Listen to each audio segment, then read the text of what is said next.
여야가 오늘 본회의를 열어서 전세 사기 특별법과 구하라법 등 민생 법안들을 처리합니다.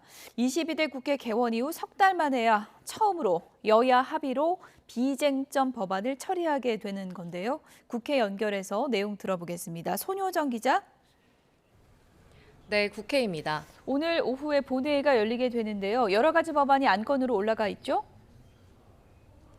네, 오늘 오후 2시에 열릴 본회의에선 전세 사기 특별법과 간호법, 구하라법을 비롯한 민생 법안 30건 안팎이 처리될 예정입니다.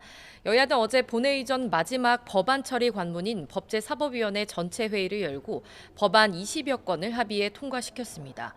전세 사기 특별법은 한국토지주택공사 LH가 전세 사기 피해 주택을 경매로 매입해 피해자에게 주택을 장기 공공 임대하거나 경매 차익을 지원하는 내용을 골자로 합니다. 구하라법으로 불리는 민법 개정안은 양육 의무를 이행하지 않은 친부모의 상속권을 제한하는 내용이 핵심입니다.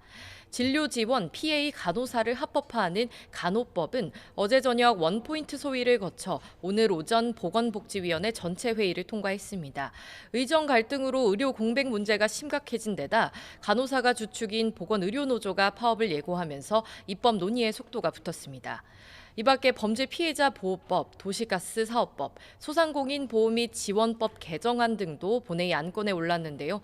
비교적 여야 이견이 많지 않은 민생 법안들입니다. 앞서 쟁점 법안 처리를 놓고 대치해왔던 여야는 합의할 수 있는 비쟁점 법안은 처리하자는 데 공감대를 이룬 뒤 법안 심사에 속도를 냈습니다. 오늘 이들 법안이 본회의에서 처리된다면 22대 국회 개원 이후 처음으로 여야 합의로 입법이 이뤄지게 되는 셈입니다. 여야 원내대표는 조금 전부터 국회의장 주재로 만나 본회의 의사 일정을 확정하고 있습니다. 네, 코로나19 확진됐던 이재명 대표 오늘 복귀했는데 여야 대표 회담 실무 협상도 진전이 좀 있을까요? 네, 이재명 대표가 코로나19 확진 뒤 엿새 만에 당무에 공식 복귀했습니다. 예고했던 대로 최고위원 회의를 주재하며 지역화폐 개정안을 추진해 골목 상권을 활성화하겠다는 민생 메시지를 내놨습니다. 애초 대표 회담은 지난 일요일 열릴 예정이었지만 이 대표가 코로나19에 확진되면서 한 차례 밀렸는데요. 양당 비서실장은 추석 전 회담 일정을 잡기 위해 물밑 접촉을 하고 있지만 의제 등을 놓고 기싸움을 이어가고 있습니다. 한동훈 대표는 어제 한국거래소를 방문하며 금융투자소득세 폐지론을 띄우고 세제 개편 문제로 야당을 압박했지만 민주당은 최상병 특검법과 민생회복 지원금 처리 문제를 의제에 올려 논의해야 한다는 입장입니다. 또 민주당 내부에선 여당이 의제 협상에 소극적이라며 회담 회의론까지 제기되고 있는데 오히려 여당은 민주당이 자신들의 의제만 고집한다고 반발하고 있습니다.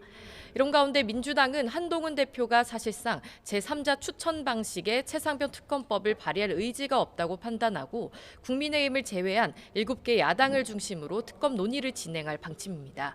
원내 관계자는 YTN에 다른 야당과 공조해 추석 전까지 제3자 추천 방식을 포함해 최상병 특검 수정안 논의를 마무리하겠다고 밝혔습니다. 지금까지 국회에서 전해드렸습니다.